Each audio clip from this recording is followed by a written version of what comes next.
8 Ulster players have made Andy's squad. What do you make of that representation? Is it what you expected? Are you happy with it? Yeah, I think it's a fair representation. Obviously, Jacob Stockdale's out injured. Somebody like Will Addison probably could have been in there also. He's out injured.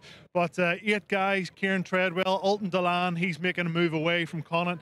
Looks like he's going to La Rochelle, so that international door is now closed for him, but it's opened up for somebody like Kieran Treadwell, who was actually brilliant last week against Claremont in the European Cup as well. So yeah, I think, you know, Rob Balakoon's got a real chance this weekend to get on, or next weekend, sorry, against Wales, to get onto the wing with James Lowe injured. Who knows as well.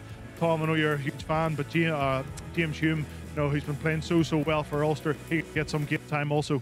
Yeah, love watching him play. Probably the form centre, actually, going into it for Ireland. But then, you know, he's a form centre, but you've got 3 Lions to knock off, haven't you? And Ringrose, Hackey and Henshaw. I mean, how do you do that? I mean, does he have to buy a bit of time, Stevie? Or do you think, he's going to wait for an injury? Or do you think Farrell will just chuck him in and see what he's got?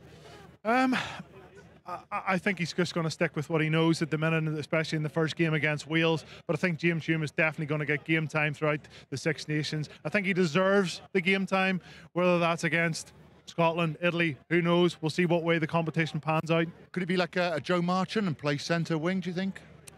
I don't think so. I think he's really nailed his place down here at Ulster with a 13 jersey. You know, Ben Moxham starting a 13 tonight. He's usually a winger.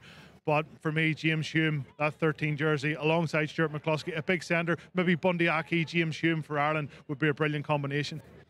Joey Carbery, apparently, according to Andy, is fit as a fiddle, I think was the phrase used. Do you believe that, first of all? And is there a danger that if he's not fit as a fiddle and he's thrown back in again, it's a bit of history repeating itself, because it happened to him before, obviously, a few times? Yeah, it's a good question there, Graham, because it has happened before. You don't want to rush somebody like him back. And I think, you know, Jack Carty has been so good for Connacht.